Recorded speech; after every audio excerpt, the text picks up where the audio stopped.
Chapter 10 A Daughter of Eve.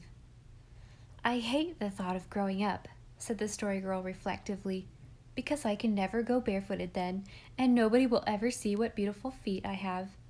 She was sitting, the July sunlight, on the ledge of the open hayloft window in Uncle Roger's big barn, and the bare feet below her print skirt were beautiful. They were slender and shapely and satin smooth, with arched insteps, the daintiest of toes, and nails like pink shells. We were all in the hayloft. The Story Girl had been telling us a tale of old, unhappy, far-off things and battles long ago. Felicity and Cecily were curled up in a corner, and we boys sprawled idly on the fragrant, sun-warm heaps. We had stowed the hay in the loft that morning for Uncle Roger, so we felt that we had earned the right to loll on our sweet-smelling couch. Haylofts are delicious places, with just enough of shadow and soft, uncertain noises to give an agreeable tang of mystery. The swallows flew in and out of their nest above our heads, and whenever a sunbeam fell through a chink, the air swarmed with golden dust. Outside of the loft was a vast, sunshiny gulf of blue sky and mellow air, wherein floated argosies of fluffy cloud and airy tops of maple and spruce. Pat was with us, of course, prowling about stealthily or making frantic, bootless leaps at the swallows. A cat in a hayloft is a beautiful example of the eternal fitness of things.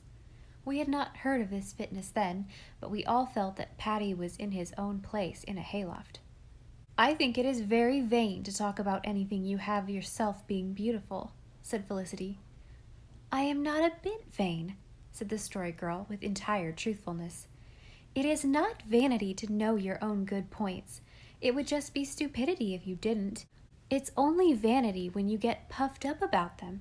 I am not a bit pretty. My only good points are my hair and eyes and feet. So I think it's real mean that one of them has to be covered up the most of the time. I'm always glad when it gets warm enough to go barefooted. But when I grow up, they'll have to be covered all the time. It is mean. You'll have to put your shoes and stockings on when you go to the magic lantern show tonight, said Felicity in a tone of satisfaction. I don't know that. I'm thinking of going barefooted.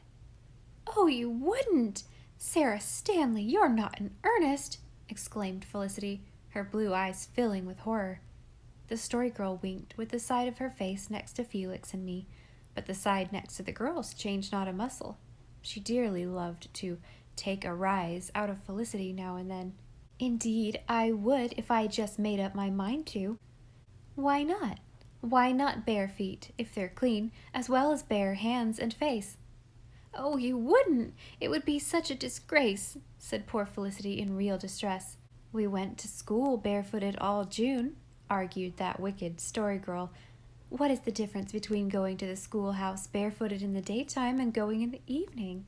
Oh, there's every difference. I can't just explain it, but everyone knows there is a difference. You know it yourself. Oh, please don't do such a thing, Sarah. Well, I won't, just to oblige you, said the Story Girl, who would have died the death before she would have gone to a public meeting barefooted.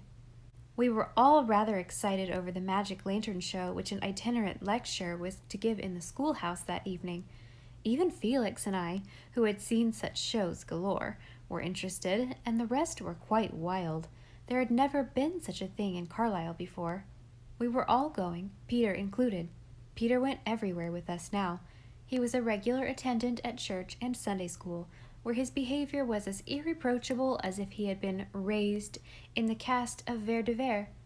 It was a feather in the Story Girl's cap, for she took all the credit of having started Peter on the right road. Felicity was resigned, although the fatal patch on Peter's best trousers was still an eyesore to her. She declared she never got any good of the singing, because Peter stood up then and everyone could see the patch. Mrs. James Clark, whose pew was behind ours, never took her eye off it, or so Felicity averred. But Peter's stockings were always darned. Aunt Olivia had seen to that ever since she heard of Peter's singular device regarding them on his first Sunday. She had also given Peter a Bible, of which he was so proud that he hated to use it, lest he should soil it. I think I'll wrap it up and keep it in my box, he said. I've an old Bible of Aunt Jane's at home that I can use. I suppose it's just the same, even if it is old, isn't it?" "Oh, yes," Cecily had assured him.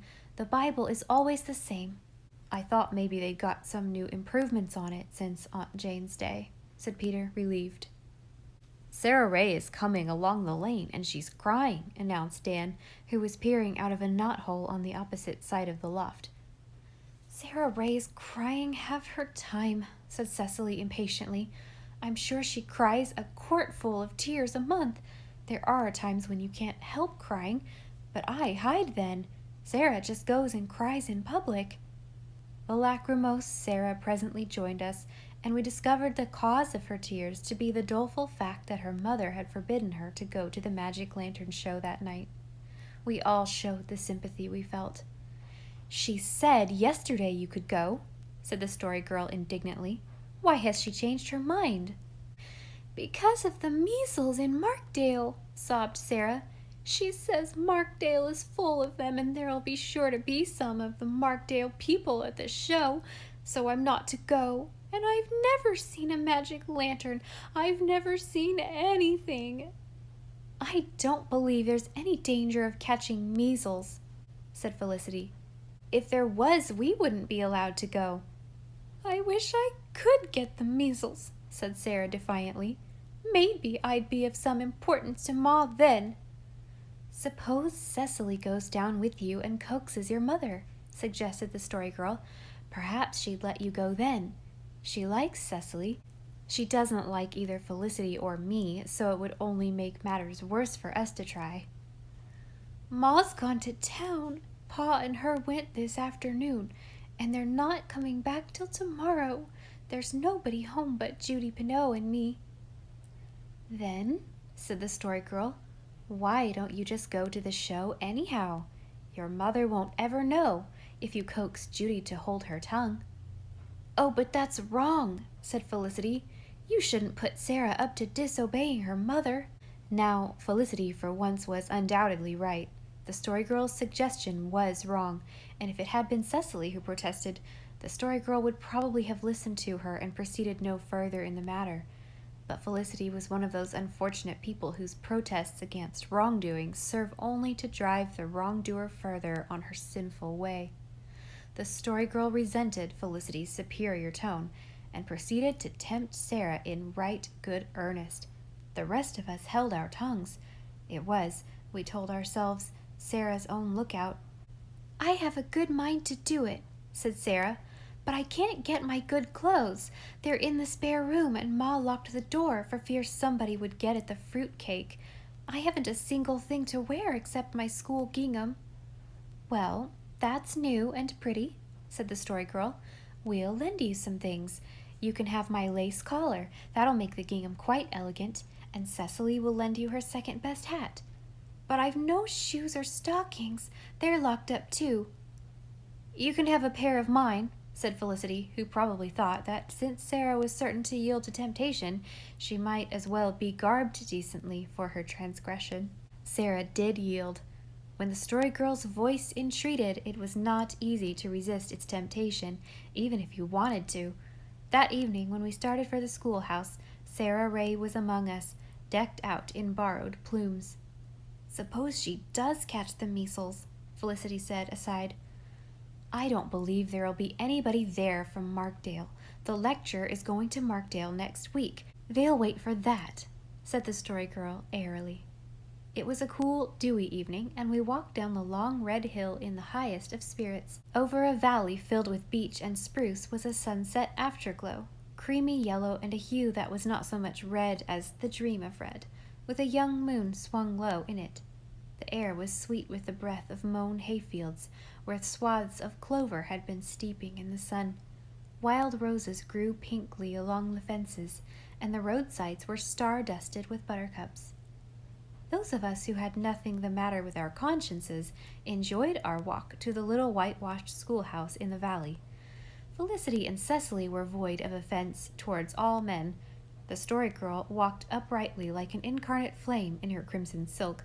Her pretty feet were hidden in the tan-colored, buttoned Paris boots, which were the secret envy of every schoolgirl in Carlisle. But Sarah Ray was not happy. Her face was so melancholy that the Story Girl lost patience with her. The Story Girl herself was not altogether at ease. Probably her own conscience was troubling her, but admit it she would not. "Now, Sarah," she said, "you just take my advice and go into this with all your heart if you go at all. Never mind if it is bad. There's no use being naughty if you spoil your fun by wishing all the time you were good. You can repent afterwards, but there is no use in mixing the two things together." "I'm not repenting," protested Sarah. "I'm only scared of Ma finding it out." "Oh," the Story Girl's voice expressed her scorn.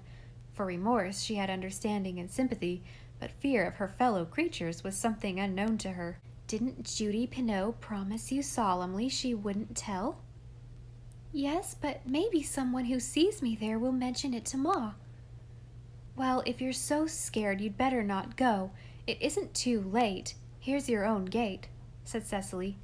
But Sarah could not give up the delights of the show, so she walked on, a small, miserable testimony that the way of the transgressor is never easy, even when said transgressor is only a damsel of 11. The magic lantern show was a splendid one. The views were good and the lecturer witty. We repeated his jokes to each other all the way home. Sarah, who had not enjoyed the exhibition at all, seemed to feel more cheerful when it was over and she was going home. The Story Girl, on the contrary, was gloomy. "There were Markdale people there," she confided to me, "and the Williamsons live next door to the Cowans, who have measles. I wish I'd never egged Sarah on to going. But don't tell Felicity I said so. If Sarah Ray had really enjoyed the show, I wouldn't mind. But she didn't. I could see that.